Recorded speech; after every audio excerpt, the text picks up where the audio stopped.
सिंह, स्वागत है आपका अपने YouTube channel study with Yashveer sir में। दोस्तों, आप इस बात को जानते ही हैं कि हम लोग करंट अफेयर्स को कवर कर रहे हैं और करंट अफेयर्स में हम लोगों ने अभी तक आपका मार्च माह की जो प्रतियोगिता दर्पण है उसको हमने कवर कर लिया था और आज हम जो कवर करने जा रहे हैं अप्रैल माह की प्रतियोगिता दर्पण को कवर करने जा रहे हैं। और मैं आपको बता दूं कि जैसे ही आप इस वीडियो के लिंक का जो आपको डिस्क्रिप्शन दिया हुआ है वहाँ पर आप जाएंगे, वहाँ पर आपको एक लिंक मिलेगा और उस लिंक से आप अप्रैल माह के जो संपूर्ण नोट्स हैं आप उनको वहाँ से डाउनलोड कर सकते हैं। ठीक है, तो चलिए शुरुआत करते हैं हम आज के अपने टॉपिक की, अप्रैल माह के करंट अफेयर्स की। ठीक है,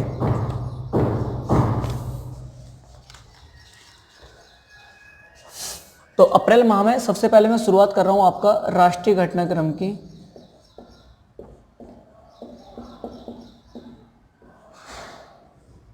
ठीक है, और इस राष्ट्रीय घटनाक्रम में सबसे पहले शुरुआत होगी आपकी हरिद्वार कुंभ मेला से। हरिद्वार कुंभ मेला, ठीक है। तो यहाँ से हम लोग क्या करेंगे, आज चीज़ें शुरुआत करेंगे हरिद्वार के कुंभ मेला से।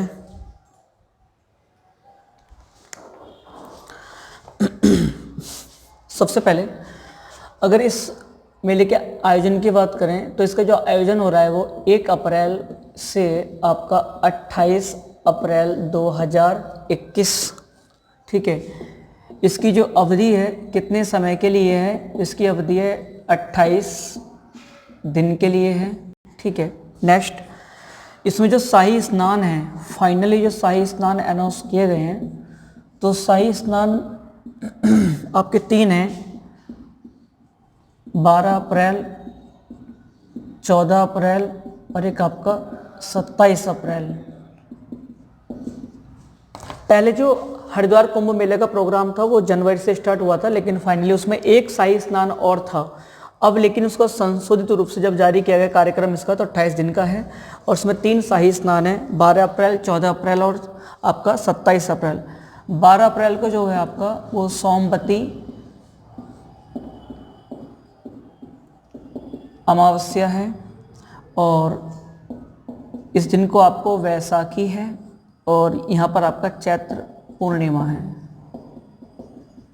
ठीक है, आप इसको बात को याद रखें। एक बार पीसीएस में कुंभ मेले से इस तरीके से प्रश्न आ चुका है, उसमें शाही स्नान पूछा गया था। ठीक है, अच्छा, दूसरी बात, जो कुंभ मेला होता है, कुंभ मेले का आयोजन कहाँ कहाँ होता है मैं आपको कुछ बता दे रहा हूँ। जैसे आप जानते हैं एक हरिद्वार हो गया, ठीक है, और एक आपका प्रयागराज हो गया, एक आपका नासिक, पहले नासिक हो गया, और एक आपका उज्जैन। इन 4 जगह पर क्या होता है, आपका कुंभ मेले का आयोजन होता है। हरिद्वार में आपका 2021 में अब हो ही रहा है, प्रयागराज में जो होगा 2025 में होगा, नासिक में 2027 में होगा और उज्जैन में 2028 में होगा। हरिद्वार आपका गंगा नदी के किनारे है, प्रयागराज गंगा यमुना सरस्वती के संगम पर है, नासिक गोदावरी पर है और उज्जैन क्षिप्रा पर है। ठीक है, दूसरी बात, आपका एक अर्धकुंभ भी लगता है, अर्धकुंभ। तो अर्धकुंभ का आयोजन 2 जगह होता है, एक तो आपका हरिद्वार में और एक आपका प्रयागराज में। अर्धकुंभ जो होता है वो 6 वर्ष के बाद लगता है, जबकि कुंभ मेला जो होता है वो प्रत्येक 12 वर्ष बाद लगता है। ठीक है, दूसरी बात, कुंभ का आयोजन क्यों होता है, तो माना जाता है कि जब जो आपका समुद्र का मंथन हुआ था तो जो अमृत निकला था, तो अमृत को लेकर के विवाद था राक्षसों के और देवताओं के मध्य। तो देवताओं का ये मानना था कि अगर ये अमृत किसी प्रकार से राक्षसों के हाथ लग गया तो पृथ्वी का सर्वनाश हो जाएगा। तो जब वो अमृत को लेकर के जा रहे थे, भाग रहे थे, उनके पीछे राक्षसों का पीछा कर रहे थे, उसी दौरान कुछ अमृत की बूंदें इन 4 स्थलों पर गिर गई थी, तभी से इसलिए यहाँ पर कुंभ मेले का आयोजन किया जाता है। ठीक है, तो आप इसको याद रखेंगे। ये शाही स्नान हो गए। नेक्स्ट हम बात करते हैं चमोली। अगर मैं चमोली की बात करूं आपको, इसको थोड़ा रफ कर लेते हैं, फिर लिखते हैं यहाँ पर।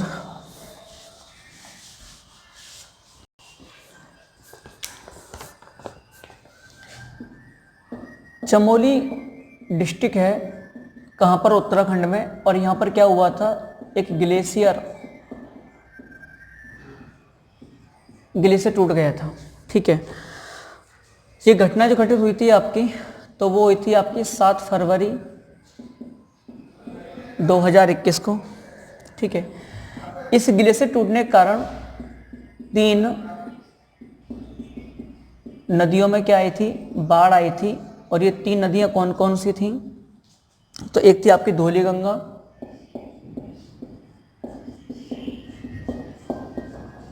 एक थी आपकी ऋषि गंगा, और एक आपका अलकनंदा। इन 3 नदियों में क्या आ गई थी, बाढ़ आ गई थी, जिसके कारण बहुत ज़्यादा जनधन की हानि हुई थी यहाँ पर। ठीक है, इसके कारण ये 2 परियोजनाएं क्या हुई थी, 2 परियोजनाएं नष्ट हो गई थी, या मतलब खत्म, समाप्ति हो गई। एक था आपका ऋषि गंगा जल विद्युत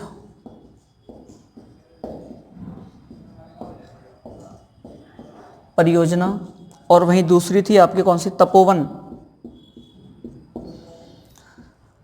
तपोवन विष्णु हाइड्रो प्रोजेक्ट।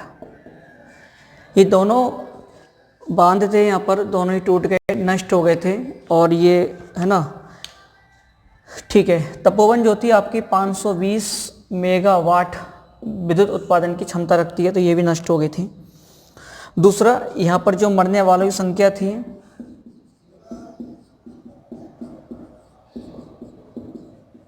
मरने वालों की संख्या कितनी थी, तो वो ऑफिशियल रूप से सरकार ने स्वीकार करा 206। सरकार ने माना कि 206 लोगों का यहाँ पर इसमें मरने वालों की संख्या रही है। ठीक है, चलो अब आगे बढ़ते हैं हम लोग फिर से।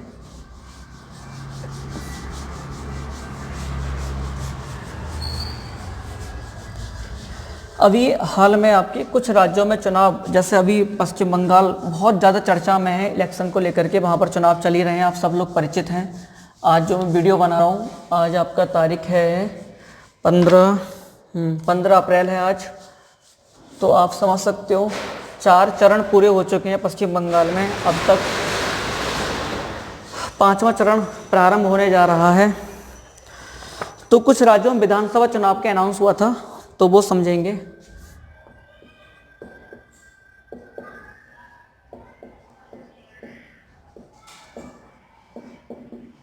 विधानसभा चुनाव तो 4 राज्यों में अनाउंस किया हुआ है, और एक आपका यूटी है जिसमें विधानसभा चुनाव होने निश्चित हुए हैं। राज्यों में एक आपका असम है, दूसरा आपका वेस्ट बंगाल है, तीसरा आपका तमिलनाडु है, और चौथा आपका केरल है। ठीक है, सबसे ज़्यादा चर्चा जो है वेस्ट बंगाल के लेकर के है, असम, तमिलनाडु, केरला में इतने। और यहाँ पर एक आपका है पौंडीचेरी, या असम पुडुचेरी बोलते हैं, ये केंद्र शासित प्रदेश है। ठीक है, यहाँ पर देखें असम में जो विधानसभा सीटें हैं 126, पश्चिम बंगाल में 294, तमिलनाडु में 2, 3, 4, केरल में ये है, और पुडुचेरी में कितना है 30। ठीक है, आप इनको याद रखना। आपको वेस्ट बंगाल को विशेष रूप से याद रखना, वेस्ट बंगाल में यहाँ पर चुनाव जो होगा वो कितने चरणों में होगा, 8 चरणों में। ठीक है, तो आज की डेट 15 अप्रैल तक यहाँ 4 चरण हो चुके हैं कंप्लीट, 5वां चरण प्रारंभ होने जा रहा था। अभी इलेक्शन कमीशन की देखो क्या रहता है, मीटिंग चल रही है। तो फिलहाल यहाँ पर 8 चरणों में चुनाव होने, आपको याद रखना है। पौंडीचेरी में 30 सीटें, विधानसभा सीटें भी आप याद कर लीजिएगा, एग्जाम में ये पूछी जाती हैं। ठीक है, और इनके विषय में हम जो डीप बात करेंगे जब इनका 2 मई को जो आपका चुनाव होंगे, इनका परिणाम आएगा, तब डिस्कस करेंगे इनके विषय में यहाँ पर क्या रहा था। ठीक है, बाकी बात करते हैं पौंडीचेरी की। तो पौंडीचेरी में क्या हुआ है कि यहाँ पर आपका राष्ट्रपति शासन लागू, ठीक है, यहाँ की जो सीएम है नारायण स्वामी, सीएम नारायण स्वामी द्वारा त्यागपत्र, उन्होंने अपने पद से रिजाइन कर दिया इसीलिए, है ना। और यहाँ पर जो पॉइंट विधानसभा थी भंग हो गई। और यहाँ पर टी सुंदरराजन,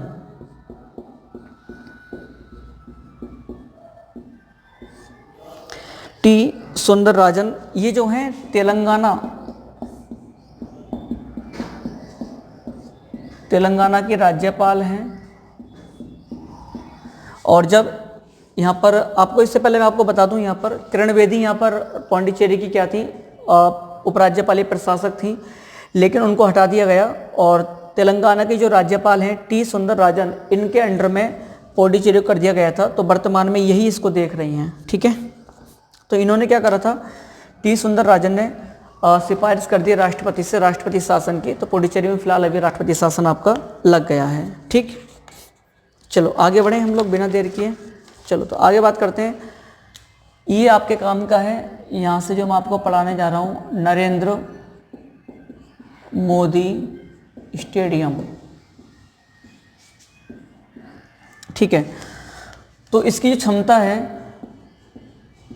कैपेसिटी 1.32 लाख दर्शक इसकी क्षमता है। इसका उद्घाटन हुआ था अभी, ठीक है, और वो करा था राष्ट्रपति द्वारा किया गया था, राष्ट्रपति द्वारा। ये हुआ था आपका 24 फरवरी को। इसकी विशेषता क्या है, तो 1.32 लाख दर्शक वाला है, इसलिए विश्व का सर्वाधिक दर्शक क्षमता वाला ये स्टेडियम है, ठीक है। और इसके विषय में आपको बताऊं, इसका जो पूर्व नाम थे, पूर्व नाम, इसके दो पहले नाम थे। एक तो सरदार वल्लभ भाई पटेल स्टेडियम था, सरदार वल्लभ भाई पटेल, और दूसरा नाम था इसका मोटेरा स्टेडियम, मोटेरा स्टेडियम, ठीक है। ये इसके विषय में बात हो गई। तो यहाँ पर अब मैच शुरू हो गए हैं। भारत का राज्य है नागालैंड। इसके विषय में बताऊं, जब से ये एक नए राज्य के रूप में स्थापित हुआ है नागालैंड, यहाँ पर आज तक इसकी विधानसभा में कभी भी हमारे राष्ट्रगान की धुन नहीं बजी थी। लेकिन अब जा कर के आपका, मैं बात कर रहा हूँ ये अप्रैल मार्च, तो फरवरी 2021 में यहाँ की विधानसभा में पहली बार हमारे राष्ट्रगान की धुन बजाई गई। इससे पहले आज तक यहाँ गाने की तो बात छोड़ो आप, कि विधानसभा में कभी राष्ट्रगान गाया गया होगा, यहाँ पर धुन पहली बार बजाई गई है फरवरी 2021 में, ठीक है। लगभग 50-60 साल का इसमें अंतर है। तो समझ लीजिए इतने लंबे समय से आज तक यहाँ नागालैंड में कभी भी राष्ट्रगान बोला नहीं गया, गाया नहीं गया, पहली बार धुन बजाई गई है। तो कितना अपने आप में विचित्र स्थिति है, ठीक है। अब यहाँ तक हमारा कवर हुआ, राष्ट्रीय घटनाक्रम हम लोगों ने कवर कर लिया। अब हम बात करेंगे अंतर्राष्ट्रीय घटनाक्रम की। तो हेडिंग हो जाएगी हमारी अंतर्राष्ट्रीय घटनाक्रम। और अंतर्राष्ट्रीय घटनाक्रम में सबसे पहले हम जो बात करने जा रहे हैं, मंगल ग्रह को लेकर के बात करेंगे। मंगल ग्रह को लेकर के 3 देश हैं। एक यूएसए, जो मैं आपको समझाऊंगा आज, यूएसए, चाइना और संयुक्त अरब अमीरात, यूएई। इन 3 देशों ने अपने अपने रोवर या स्पेसक्राफ्ट मंगलयान पर मंगल के लिए भेजे हैं। तो मैं 3 नाम लिख रहा हूं।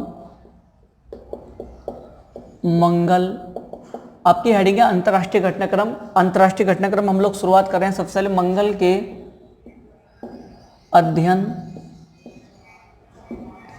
हेतु, ठीक है, अध्ययन हेतु। तो सबसे पहले इसमें जो बात करूंगा, मैं बात करूंगा इसकी परसीविरेंस की।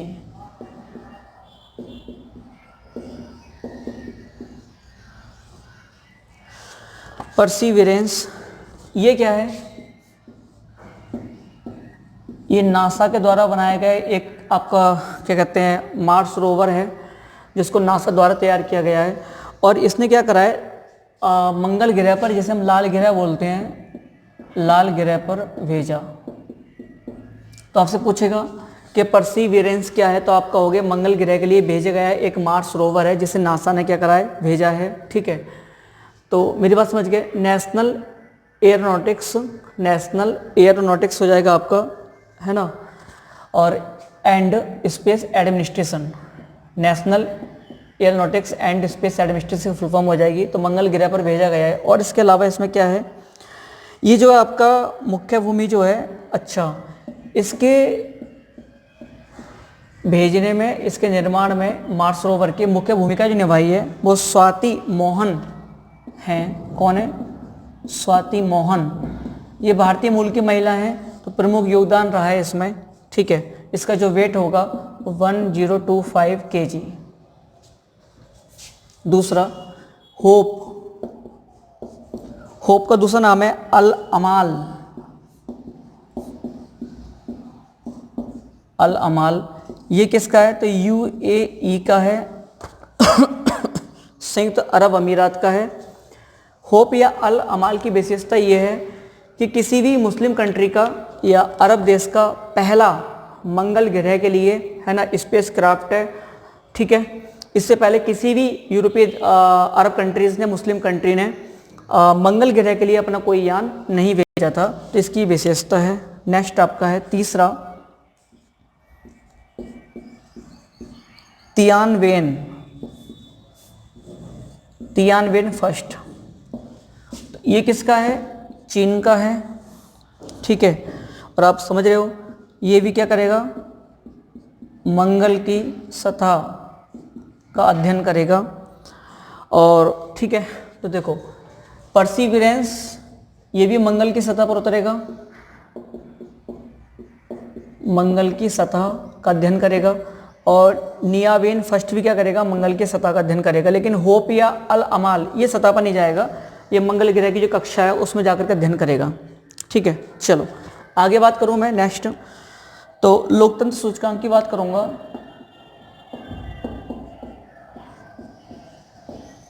लोकतंत्र सूचकांक, डेमोक्रेसी इंडेक्स की बात कर रहा हूं, ठीक है।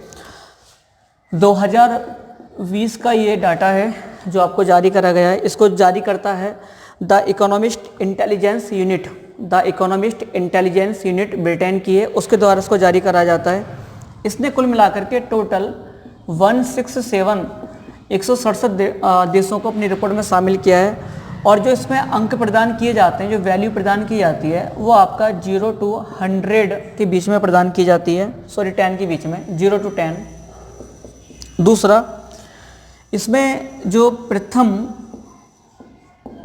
3 देश हैं वो कौन कौन से हैं? इसमें सबसे प्रथम स्थान पर रखा है नॉर्वे को। किसको रखा है? नॉर्वे को। दूसरा है आपका आइसलैंड, और तीसरा है आपका स्वीडन, ठीक है। वहीं आपका जो भारत की स्थिति है, भारत की पोजीशन है 53, और यही 2019 में भारत की स्थिति कितनी थी? 51, ठीक है। तो आप इसको भी याद रखेंगे, ठीक। चलो जो बाइडेन, नेक्स्ट पॉइंट आपका जो बाइडेन। जो बाइडेन आप जानते हैं अमेरिकन राष्ट्रपति है। तो जो बाइडेन ने अपने कार्यकाल की पहली सैन्य कार्यवाही जो की है वो मिलिशिया ग्रुप के खिलाफ की है। मिलिशिया ग्रुप, ये मिलिशिया ग्रुप जो है एक आतंकवादी गतिविधियों को अंजाम देता है। सीरिया में है मिलिशिया ग्रुप, लेकिन इसको जो सपोर्ट करता है वो ईरान करता है। तो इसके खिलाफ यहाँ पर कार्रवाई की थी, यहाँ पर काफ़ी लोग मारे भी गए थे, ठीक है। नेक्स्ट बात करेंगे हम FTF की, financial action task force. Financial action task force, इसकी स्थापना 1989 में हुई थी। तो हुआ क्या, FATF financial action task force में हुआ क्या है कि पाकिस्तान को इस संस्था ने ग्रे सूची में रखा हुआ है ना, ग्रे सूची में रखा हुआ है।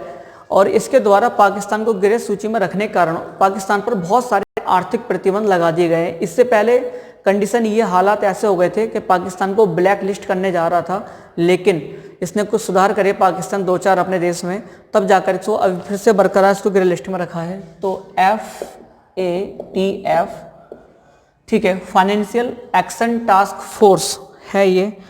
इसकी स्थापना हुई थी 1989 में। इसके जो सदस्य हैं कुल मिलाकर के वो कितने, 37, और ब्रैकेट में भारत, मतलब भारत भी इसका क्या है, मेंबर है।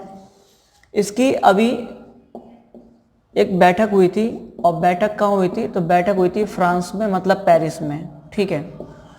और इसमें निर्णय क्या लिया गया, पाकिस्तान पुनः ग्रे सूची में रहेगा। तो ग्रे सूची में रखने पर पाकिस्तान को अंतर्राष्ट्रीय संस्थाओं से पैसे मिलने में दिक्कत आएगी, बहुत विभिन्न प्रकार का फंड उसको नहीं मिल पाएगा, ठीक है। तो इसलिए ये महत्वपूर्ण है, और इसके अलावा इसके विषय में कुछ आपका महत्वपूर्ण नहीं है, ठीक है। मैंने आपको लास्ट वीडियो में बताया था कि नेपाल की जो संसद है उसे भंग कर दिया गया था, लेकिन सुप्रीम कोर्ट ने वहाँ के नेपाल संसद को पुनः बहाल कर दिया है। और वहाँ के चीफ जस्टिस जो हैं, कहाँ के, नेपाल के चीफ जस्टिस का जो नाम है जिन्होंने बहाल करा था, चोलेंद्र शमशेर, इनका नाम है चोलेंद्र शमशेर, ठीक है। चलो, एस जयशंकर कौन है, आप सब जानते हैं, भारत के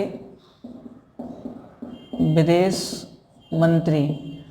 अभी हाल फिलहाल में ये आपका मालदीव गए थे, मालदीव ही गए हैं, ठीक है, मालदीव गए थे, मालदीव की यात्रा पर रहे, ठीक है, मालदीव की यात्रा पर रहे थे, और वहाँ जाकर के इन्होंने विभिन्न प्रकार के संधि समझौते मालदीव के साथ किए थे, ठीक। यहाँ पर याद रखना, स्पेशली पीसीएस के एग्जाम के लिए बता रहा हूँ, किसी और एग्जाम के लिए नहीं, आप चाहो तो इग्नोर कर सकते हो ईसीएस के अलावा। सिफावारू है क्या, तो सिफावारू एक बंदरगाह है, और ये क्यों चर्चा में है, भारत ने इस बंदरगाह के विकास के लिए सहयोग करने की बात की है। तो इस सिफावारू बंदरगाह का जो विकास किया जाएगा वो भारत के सहयोग से किया जाएगा। तो पीसीएस आरओ या एआरओ में प्रश्न पूछेगा कि सिफावारू बंदरगाह कहाँ पर है, तो आप कहोगे मालदीव का बंदरगाह है। क्यों चर्चा में है, क्योंकि भारत द्वारा इसके विकास में सहयोग किया जाएगा, इसलिए चर्चा में है, ठीक है। तो ये हो गया हमारा अंतर्राष्ट्रीय घटनाक्रम। अब हम बात करेंगे आर्थिकी की।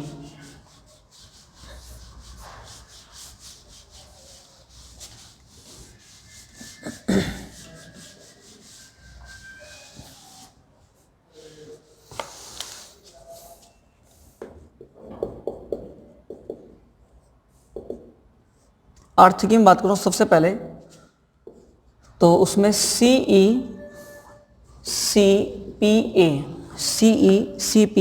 फुल फॉर्म बता दे रहा हूँ आपको, comprehensive economic cooperation partnership and agreement, ठीक है, comprehensive economic cooperation and partnership agreement. तो ये आपका फुल फॉर्म है इसकी, आप इसको याद रखना। उद्देश्य क्या है इसका, उद्देश्य इसका आपका स्वतंत्र व्यापार, ठीक है। और ठीक है, तो अफ्रीका का पहला देश कौन सा है, मॉरिशस है, मॉरिशस ही है। मॉरिशस और भारत के मध्य इसको लेकर हस्ताक्षर हुए हैं, मतलब इन दोनों देशों के बीच में फ्री ट्रेड जैसी कंडीशन उत्पन्न हो जाएगी आने वाले समय में। और मॉरिशस अफ्रीका का पहला देश है जिसके साथ भारत ने इस प्रकार का समझौता किया है, ठीक है। चलो आगे बढ़ें। मौद्रिक नीति इस वाली जो अप्रैल की पीडी है इसमें दी हुई हैं, आरबीआई द्वारा इसको जारी किया जाता है, ठीक है। लेकिन मैं इसको यहाँ पर नहीं करा रहा हूँ अप्रैल वाली में, मई वाली जो मैगजीन आएगी उसमें करा दूंगा, क्योंकि मई वाली एग्जाम में दोबारा से फिर मौद्रिक नीतियाँ दी हुई हैं, तो दोबारा इसको बार बार कराना ठीक नहीं है, इसको मैं मई में करा दूंगा। लेटेस्ट जो होगा आपका मई वाला होगा, ठीक है। वैसे कोई परिवर्तन नहीं हुआ है, जो रेट था, चाहे रेपो रेट हो चाहे कोई भी हो, सब वही रहा है। टेलीफोन कनेक्शन की बात करेंगे। टेलीफोन कनेक्शन को लेकर कर हम बात करूँ कि टोटल टेलीफोन कनेक्शन का मतलब यहाँ पर ये आपका मोबाइल या फिर आपके लैंडलाइन जो होते हैं, टोटल जो है भारत में 117.38 करोड़ हैं, मतलब इतने हमारे यहाँ पर मोबाइल के सिम जो होते हैं वो और टेलीफोन वायरलेस जो होते हैं वो कुल मिलाकर 117.38 करोड़ हैं, जिसमें आपका जो वायरलेस हैं, वायरलेस आप समझ सकते हैं, और आपका वायर लाइन जो है वायरलेस और आपका वायर लाइन, वायरलेस जो है भारत में 115.38 करोड़ हैं, और वहीं आपका वायर लाइन जो है वो 2.00 करोड़ हैं। ठीक है, आगे बढ़ें। गुड। टेलीफोन कनेक्शन का जब डाटा आया तो उसमें बताया गया टेली डेंसिटी जो निकल करके आई, टेली डेंसिटी जो निकल करके आई वो निकल के आई अपने 86.38। इसका मतलब ये हो गया कि प्रति 100 व्यक्तियों में से इतने व्यक्तियों पर क्या है आपका फ़ोन, मोबाइल या वायरलेस फ़ोन या फिर वायरलाइन लैंडलाइन फ़ोन वगैरह हैं। मतलब 100 में से 86.38 लोगों के पास में क्या है आपका मोबाइल कनेक्शन है या फ़ोन कनेक्शन या टेलीफोन कनेक्शन है। ठीक है, चलो इसी में आगे बढ़ रहा हूँ अभी रिपोर्ट में। जो सर्वाधिक टेली डेंसिटी है, सर्वाधिक टेली डेंसिटी कहाँ पर है? दिल्ली में। ठीक है, यहाँ पर आपकी टेली डेंसिटी क्या है? सर्वाधिक है। मतलब सर्वाधिक मोबाइल कनेक्शन कहाँ पर है? दिल्ली के अंदर। मोबाइल या वायरलेस वायरलाइन दोनों की बात कर रहा हूँ। सर्वाधिक कहाँ पर है? दिल्ली में। ठीक है, अच्छा दूसरी कंपनी की बात करूँ मैं आपसे, किस कंपनी के दिन कितने कितने क्या है, तो नंबर 1 पर जो आपका वो जियो है,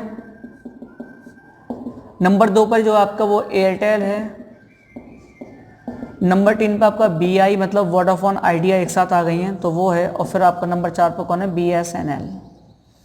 तो सर्वाधिक जो मतलब उपभोक्ता हैं वो किसके साथ जुड़े हैं?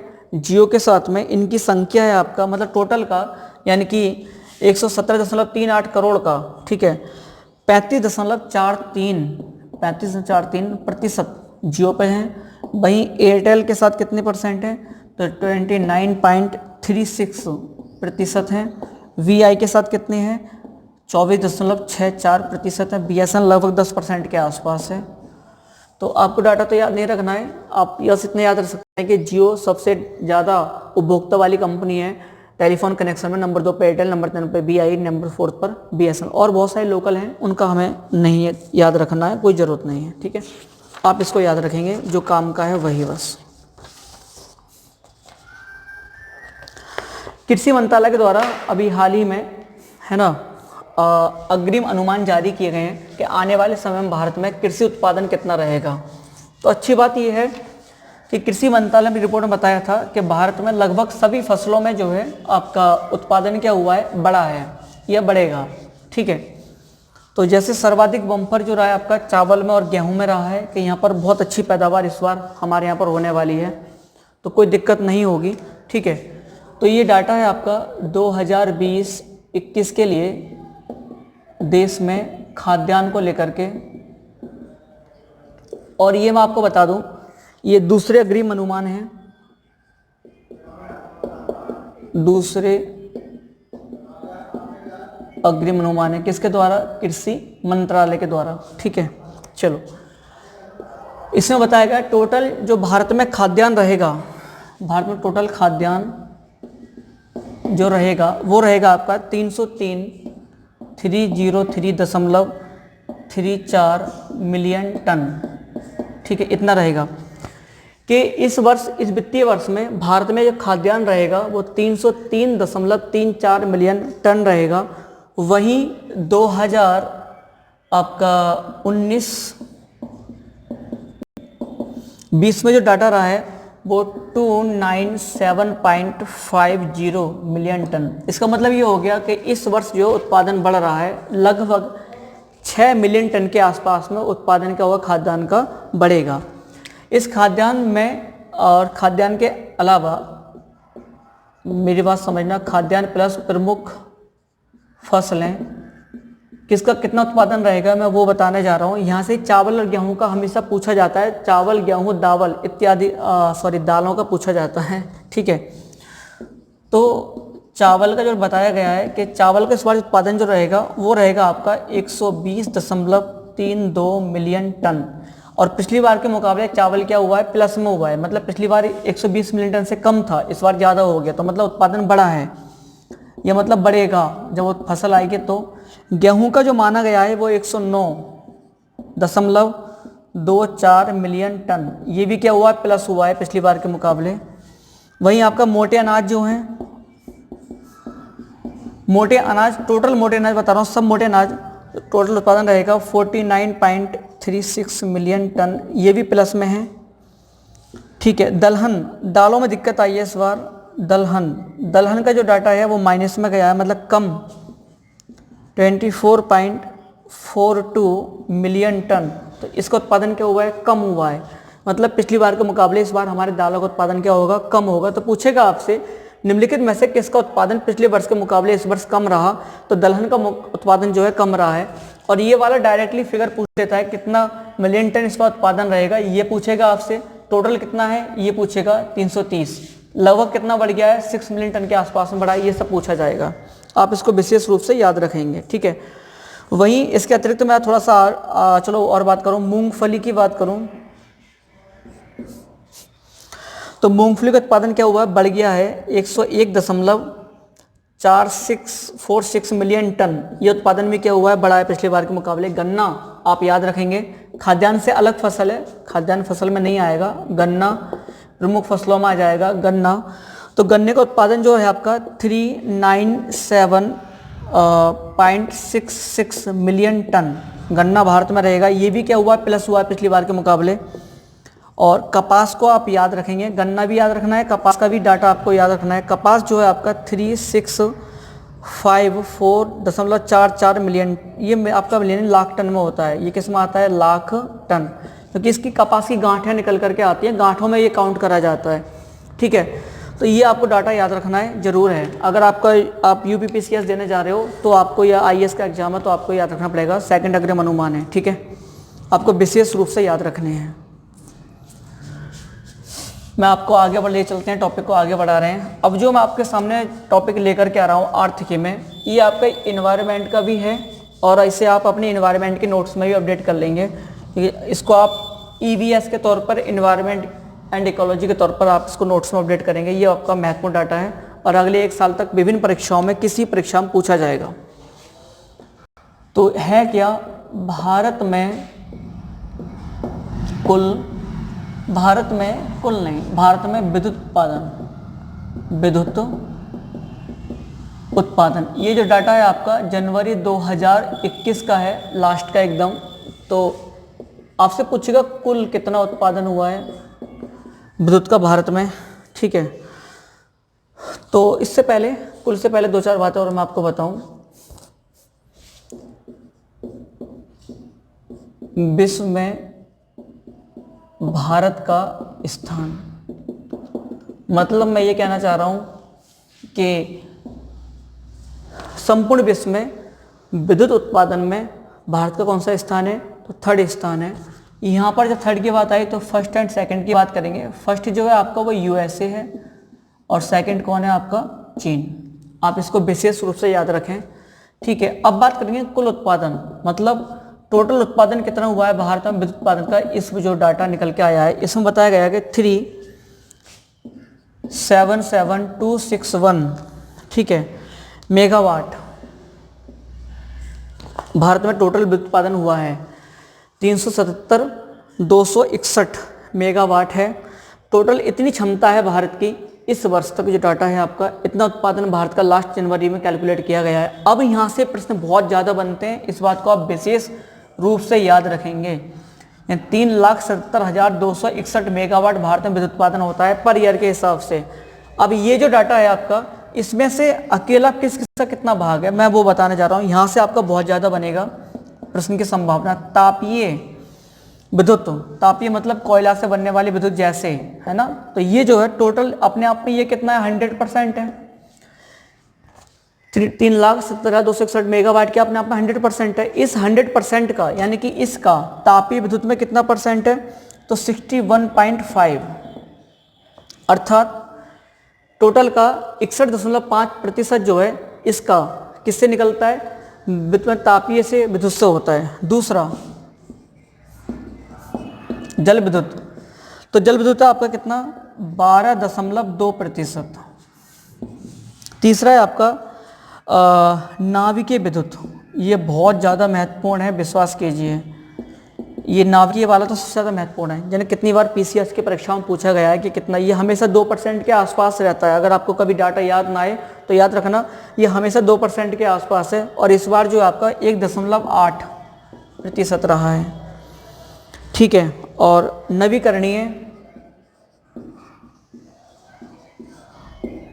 नवीकरणीय ऊर्जा स्रोत, नवीकरणीय ऊर्जा स्रोत का जो निकल कर आया विद्युत का, वो कितना है? 24.5%। मेरी बात समझ गए? मैं इस डाटा को एक बार समझाऊंगा दोबारा से, आप मेरी बात समझना। अब तापीय विद्युत में क्या क्या शामिल होता है, ये 61.5% जो है, ये कहाँ से निकल करके आया? तो देखो, इसमें सबसे ज़्यादा भाग किसका है? कोयले का। मतलब भारत में तापीय विद्युत में सर्वाधिक बिजली उत्पादन किससे होता है? कोयले से होता है। और कोयले का जो परसेंट है आपका भारत में, वो है आपका 53.1, है ना। ये किसका है? इसका है। ये किसका है? 61.5 का बता रहा हूँ। दूसरा लिग्नाइट, लिग्नाइट से भारत में बिजली बनती है, और इसका कितना हिस्सा है? तो 1.7।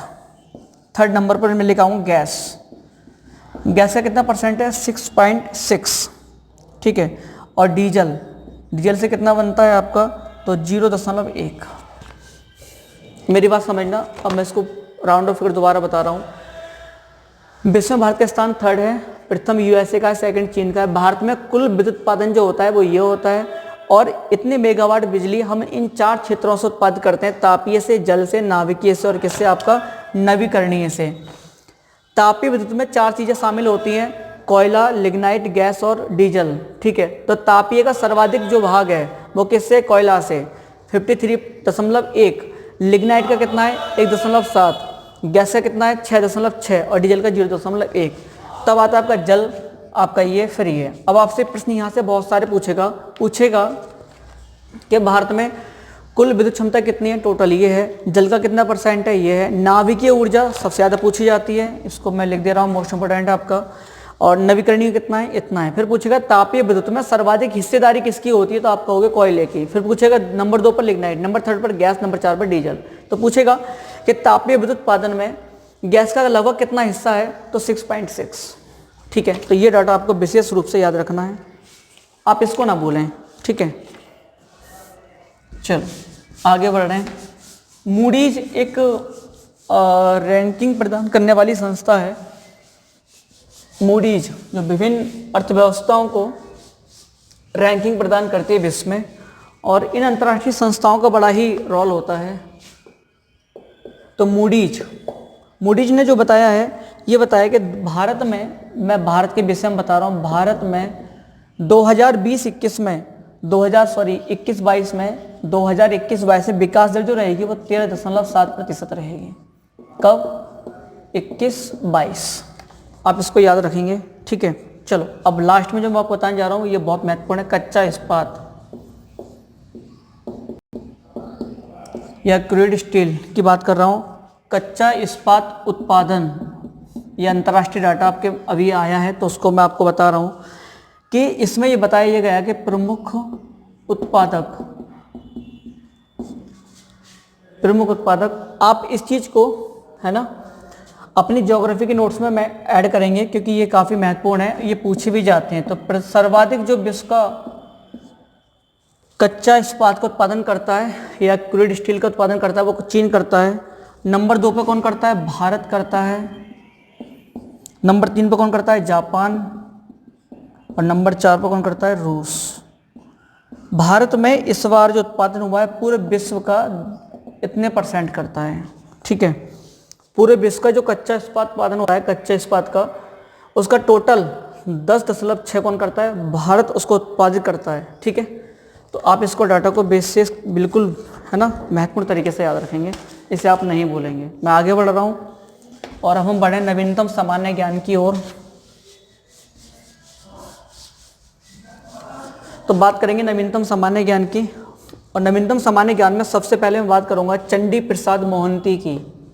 हेडिंग बना लेंगे नवीनतम सामान्य ज्ञान, चंडी प्रसाद मोहंती। ये कौन है? तो मैं बता दे रहा हूँ, ये भारतीय थल सेना के नए उप प्रमुख बनाए गए हैं। भारतीय थल सेना के नए उप प्रमुख हैं। नेक्स्ट, मल्लिकार्जुन खड़गे। मल्लिकार्जुन खड़गे ये कौन है? इन आप जानते हो ये कांग्रेस के बड़े नेता हैं। तो गुलाम नबी आज़ाद इनसे पहले राज्यसभा में विपक्ष के नेता थे, लेकिन गुलाम नबी आज़ाद की सदस्यता क्या हो गया, समाप्त हो गई है, उनका कार्यकाल पूरा हो गया। तो उसके पश्चात मल्लिकार्जुन खड़गे जो हैं अब राज्यसभा में विपक्ष के नेता बना दिए गए हैं। राज्यसभा में विपक्ष के नेता बना दिए गए हैं। ठीक है, नेक्स्ट, अब नगोजी, इनका जो नाम लिखने जा रहा हूँ आप इनको याद रखें, ये इनको विशेष रूप से याद रखें। नगोजी ओकोंजी इविला, मजा आ रहा है नाम में, नगोजी ओकोंजी इविला। इनके विषय में बताऊं तो ये हैं कहाँ की रहने वाली महिला हैं। ये नाइजीरिया की हैं। कहाँ की हैं? नाइजीरिया की हैं। नाइजीरिया की पूर्व वित्त मंत्री थी ये, वित्त मंत्री, फाइनेंस मिनिस्टर रही है वहाँ की। चर्चा में क्यों है? वर्ल्ड ट्रेड ऑर्गेनाइजेशन की नई डायरेक्टर बनी है, महानिदेशक बनी है। ठीक है, इसलिए चर्चा में है। और ये WTO की पहली महिला प्रमुख भी हैं। ठीक है, इससे पहले कोई महिला WTO की प्रमुख नहीं बनी थी। आप इनको विशेष रूप से याद रखेंगे, यहाँ से प्रश्न हर परीक्षा में बनेगा कि वर्तमान में WTO की प्रमुख कौन है। तो नगोजी ओकोंजी इविला कहाँ की रहने वाली है? नाइजीरिया की। जैसे UNO का पूछा जाता है, UNO का महासचिव कौन है, किस देश के हैं, उसी प्रकार से इनको भी आप याद रखेंगे। ठीक है, नेक्स्ट, कुलदीप सिंह। कुलदीप सिंह कौन है? तो कुलदीप सिंह के विषय में बता दूं, ये जो आपका CRPF के नए DG हैं, डायरेक्टर जनरल बनाए गए हैं। ठीक है, इसी प्रकार से एक व्यक्ति और है, विजय सांपला। विजय सांपला जो है, इनका महत्वपूर्ण है, आप इनको नहीं बोलेंगे। ये नेशनल SC कमीशन के कौन बनाए गए हैं? राष्ट्रीय अनुसूचित जाति आयोग, राष्ट्रीय अनुसूचित जाति आयोग के अध्यक्ष बनाए गए हैं विजय सांपला। आप इनको विशेष रूप से याद रखेंगे, बहुत ज़्यादा पूछा था। बूटा सिंह, जब लास्ट क्लास बूटा सिंह बताया था डेथ होगी तो उनकी, जब वो SC आयोग के अध्यक्ष थे, बहुत ज़्यादा परीक्षाओं में उनको पूछा गया था। आप इनको भी याद रखना। ठीक है, नेक्स्ट, एक मूवी का नाम है जल्लीकट्टू। जल्लीकट्टू ये क्या है? एक मूवी है, और ये ऑस्कर पुरस्कार के लिए जो 2021 में ऑस्कर पुरस्कार दिए जाएंगे, उन पुरस्कारों के लिए भारत की ऑफिशियल समझते हैं ना, हिंदी वर्ड हो जाएगा आपका आधिकारिक प्रविष्टि है ना। तो भारत की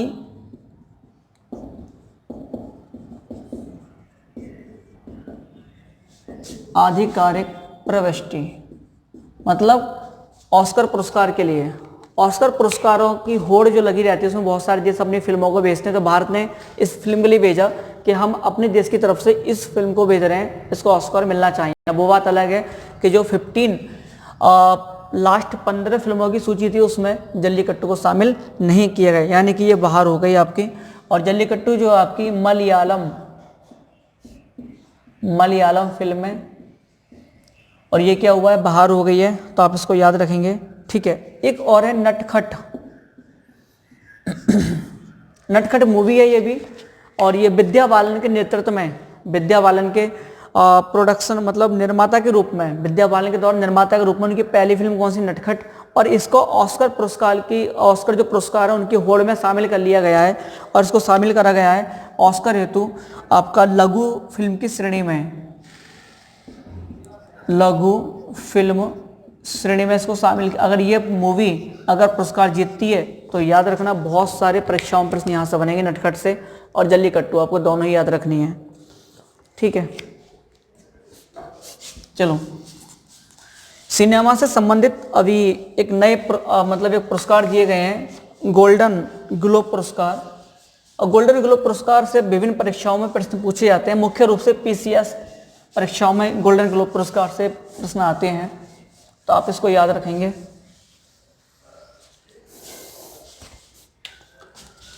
ये जो है आपके 78वें गोल्डन ग्लोब पुरस्कार हैं। ठीक है, कौन से वर्ष, किस वर्ष के लिए? 2021 के लिए। ये दो श्रेणी में दिए जाते हैं, एक तो आपका ड्रामा में, एक तो ड्रामा श्रेणी में दिए जाते हैं और दूसरा दिए जाते हैं किसमें? म्यूजिकल में। म्यूजिकल ऑब्लिक किसमें? कॉमेडी श्रेणी में। तो पूछा जाता है प्रश्न, यहाँ से आता है, ड्रामा श्रेणी से पूछे जाते हैं। इससे अभी तक प्रश्न नहीं पूछा गया, तो इससे पूछेगा भी नहीं। इसमें आपको याद रखना है सर्वश्रेष्ठ जो फिल्म है वो कौन सी रही है, तो वो रही है नोमाडलैंड। देख लेना, ठीक ठाक मूवी है, इतनी खास तो नहीं लगी, देख लेना आप लोग। ठीक है, सर्वश्रेष्ठ अभिनेता जो रहे हैं वो कौन है? Chadwick Boseman.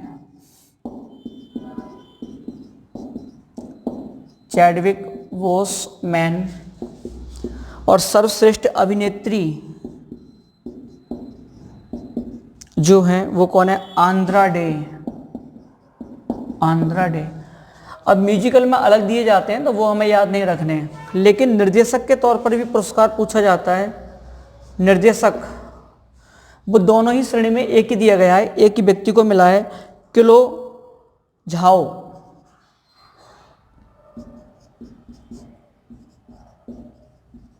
झाओ निर्देशक के तौर पर सबसे निर्देशक माना गया है। किस फिल्म के लिए?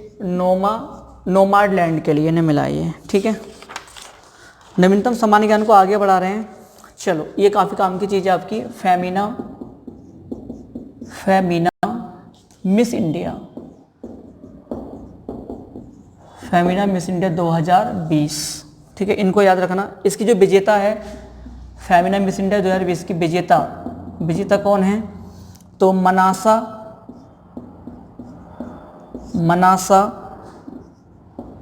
वाराणसी। ये कहाँ की रहने वाली हैं? तो ये तेलंगाना की। कहाँ की? तेलंगाना की रहने वाली हैं। तो फेमिना मिस इंडिया 2020 प्रतियोगिता जो हुई थी उसकी विजेता कौन है? मनासा वाराणसी, तेलंगाना की रहने वाली है। और इसकी उपविजेता जो है, उपविजेता का नाम क्या है? तो मान्या सिंह। क्या नाम है? मान्या सिंह यूपी की रहने वाली हैं। तो ये है। ठीक है, अब जो मनासा वाराणसी है, ये मनासा वाराणसी जो है मिस वर्ल्ड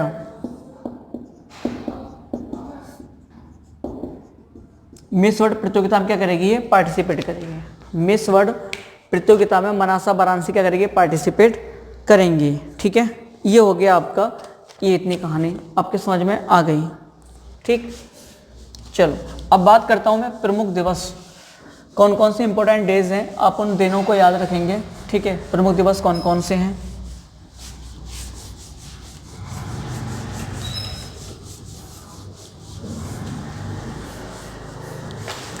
मैं ऐसे ही बोल दे रहा हूँ, लिखने में समय जाएगा। 4 फरवरी विश्व कैंसर दिवस, अगेन 4 फरवरी विश्व कैंसर दिवस। 10 फरवरी विश्व दालें जो होती हैं, विश्व दाल दिवस।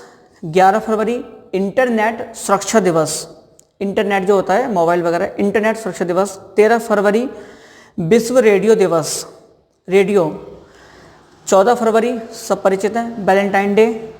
नेक्स्ट 21 फरवरी अंतर्राष्ट्रीय मातृभाषा, मदर टंग, अंतर्राष्ट्रीय मातृभाषा दिवस 21 फरवरी को है।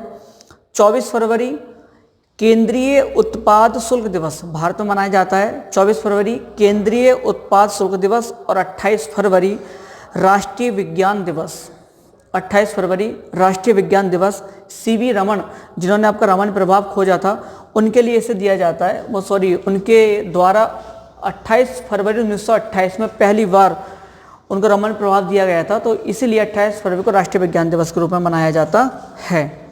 चलो अब बात नवीन समय आगे बढ़ाते हैं। चीन जो देश है, आप चीन के विषय में सब जानते ही हैं। एक मिनट, हेलो, अभी बताओ। ठीक है, ठीक, ठीक है। चीन की बात करूं तो चीन में जो है 2021 जो है वो धात्विक वैल का वर्ष मनाया जाएगा। धात्विक वैल का वर्ष मतलब मेटल ऑक्स। चीन में क्या होता है, हर साल का नाम है ना किसी न किसी पशु के नाम पर, पक्षी के नाम पर रखा जाता है। तो उसी प्रकार से चीन में 2021 जो है वो धात्विक वैल वर्ष के रूप में मनाया जाएगा, यानी कि मेटल ऑक्स के रूप में मनाया जाएगा। ठीक है। और मैं आपको बताऊं ईयर ऑफ मेटल ऑक्स कहलाएगा। इसकी जो शुरुआत हुई है वहाँ पर 12 फरवरी से शुरुआत हुई है। कब से? 12 फरवरी से। ठीक है। बीकानेर आप जानते हो, बीकानेर कहाँ पर है? राजस्थान में। बीकानेर में भारत की और अमेरिका की सेना का युद्धाभ्यास हुआ है, इसलिए फेमस है। चलो आगे बात करते हैं। इसी में एक शब्द है आईडेक्स। IDEX, iDEX 2021। ये वो आईडेक्स नहीं है, दर्शकों का दिला दे, वो आईडेक्स नहीं है। आईडेक्स क्या है? ये इसका जो आयोजन हुआ था, आईडेक्स है क्या तो मैं आपको बता दूं, ये 2 वर्ष में एक बार आयोजित होने वाली रक्षा प्रदर्शनी है। और इसका आयोजन कहाँ हुआ था? अबू धाबी में। कहाँ हुआ था? अबू धाबी में इसका आयोजन हुआ था। आईडेक्स 2021 का है क्या? ये 2 वर्ष में लगने वाली रक्षा प्रदर्शनी है। उसी प्रकार से एक और है नवडेक्स। 2021 ये नौसैनिक प्रदर्शनी है। क्या है? नौसैनिक प्रदर्शनी है। और इसका आयोजन भी कहाँ हुआ था? अबू धाबी में हुआ था। ठीक है। तो ये हो गया हमारा कौन सा? आर्थिकी वाला सेक्शन। अब हम बात करेंगे किसकी? खेलकूद की, यानी कि लास्ट सेक्शन है हमारा खेलकूद। ये भी हमारी अप्रैल माह की प्रतियोगिता दर्पण क्या हो जाएगी? कवर। और इसके बाद आपकी मई और मैं कवर कराऊंगा। तो हमारा रेगुलर वे में फिर हम आ जाएंगे। पेंडिंग थी हमारी, पेंडिंग क्या हो जाएगी? समाप्त। फिर हम रेगुलर वे में कंटिन्यू चीज़ों को करेंगे। खेलकूद की बात करूं तो 36वीं राष्ट्रीय जूनियर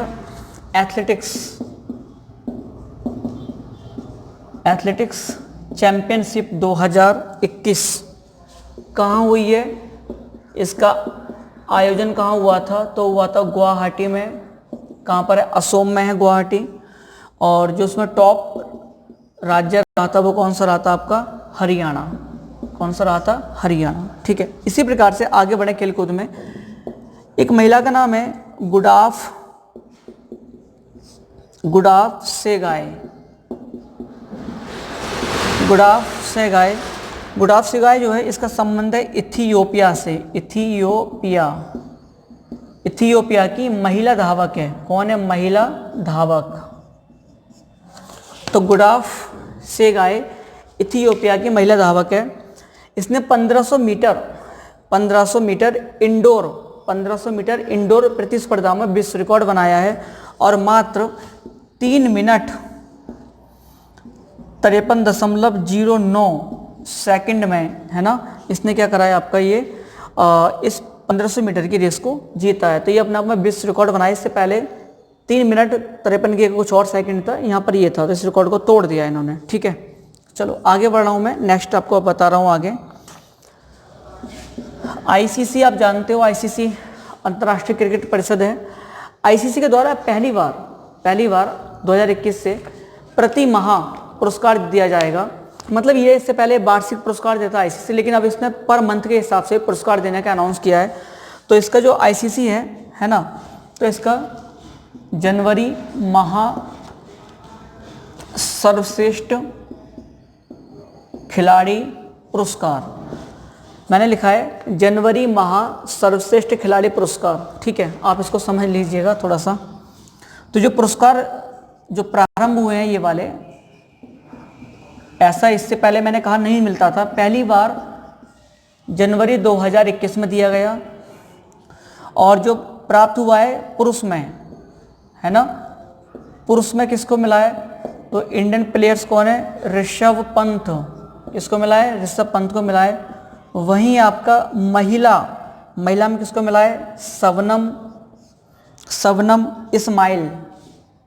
इस्माइल, दक्षिण अफ्रीका की प्लेयर है, इनको मिला है। तो मैंने ये बताया कि आईसीसी द्वारा पहली बार पर मंथ के हिसाब से पुरस्कार दिया जाएगा, जिसमें सर्वश्रेष्ठ पुरुष और सर्वश्रेष्ठ महिला खिलाड़ी को चुना जाएगा। तो जनवरी 2021 का जो पुरस्कार मिला है, पुरुष में ऋषभ पंत भारत को मिला है, महिला में शबनम इस्माइल दक्षिण अफ्रीका को मिला है। ठीक है, आप इनको याद रखेंगे।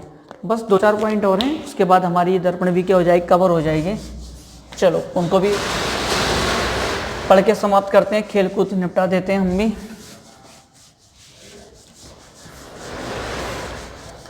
और आप भी इनको खेल कूद करके वीडियो को देख लेना और पढ़ लेना। ठीक है, चलो। एटीपी कप 2021, तो पूछेगा इसका संबंध किससे है? इस कप का, तो किसका संबंध है इससे? टेनिस का संबंध है। विजेता कौन है इसका? तो विजेता कौन है आपका? रूस। और उपविजेता कौन है इसका? तो वो है आपका इटली। इस बात को याद रखेंगे। ठीक है, WTA 250 टूर, 250 टूर, इसका जो आयोजन हुआ था वो हुआ था मेलबर्न। कहाँ हुआ था? मेलबर्न में। इसमें युगल विजेता आपको याद रखना है, क्योंकि भारतीय इसमें शामिल था, एक महिला हैं वो शामिल थी, इसलिए आपको याद है ना। अंकिता रैना ये भारत की हैं, ये इसको जीती हैं। और युगल है मतलब 2 लोगों ने मिलकर के खेला था। इनके साथ जोड़ी बनाई थी, वो किसने जोड़ी बनाई थी? कैमिला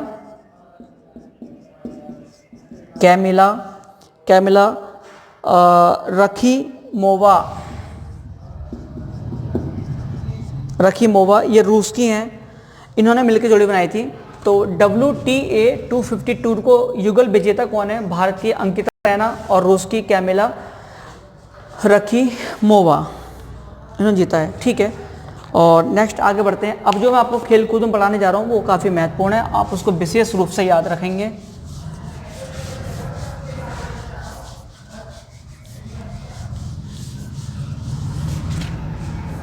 ठीक है,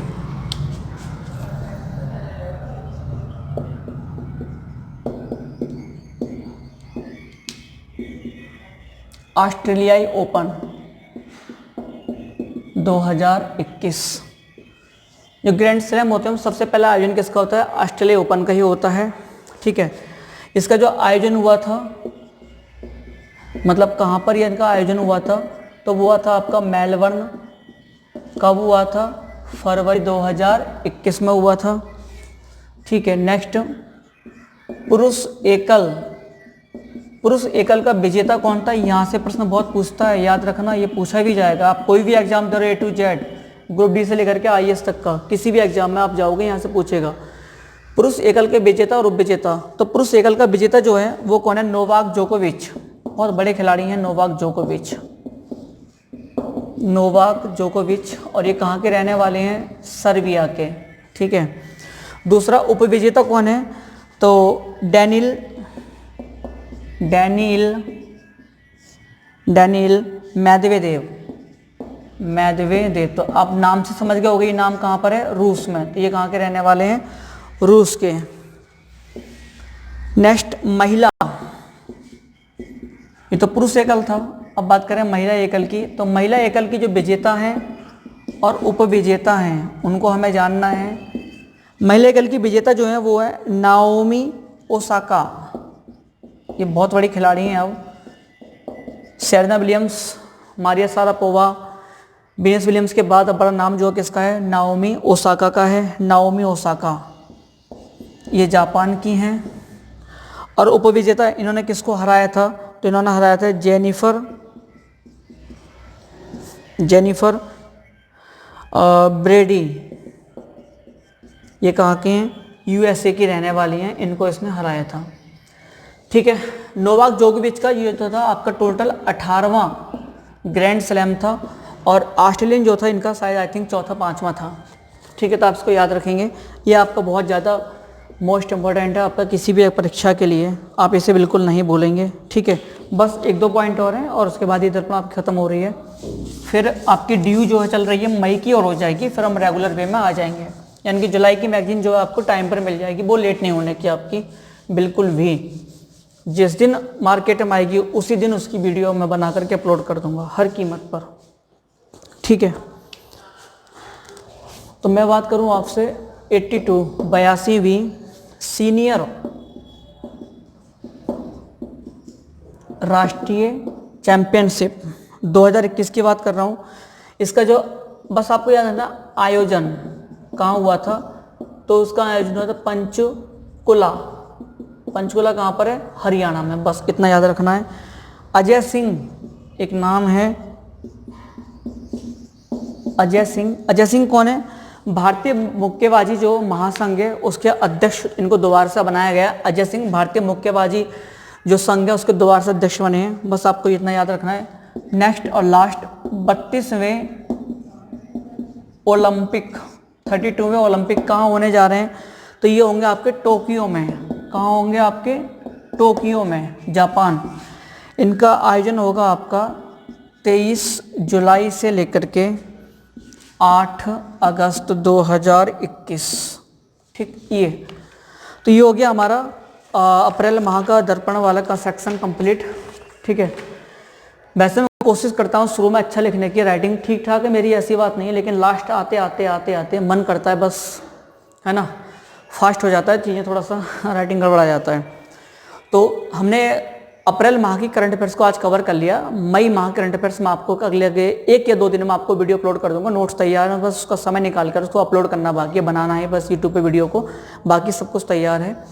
तो इसके नोट्स आपको लिंक मिल जाएगा नीचे डिस्क्रिप्शन में, आप वहाँ से डाउनलोड कर लीजिएगा और ज़बरदस्त तरीके से पढ़ाई कीजिएगा। आपको जो भी एग्जाम है, चाहे आप असिस्टेंट प्रोफेसर एग्जाम दे रहे हैं उसमें आपको पूरा हेल्प करेगा, GIC का आपका एग्जाम उसमें हेल्प करेगा, RO ARO अगस्त में होने वाला है उसको पूरा हेल्प करेगा आपका।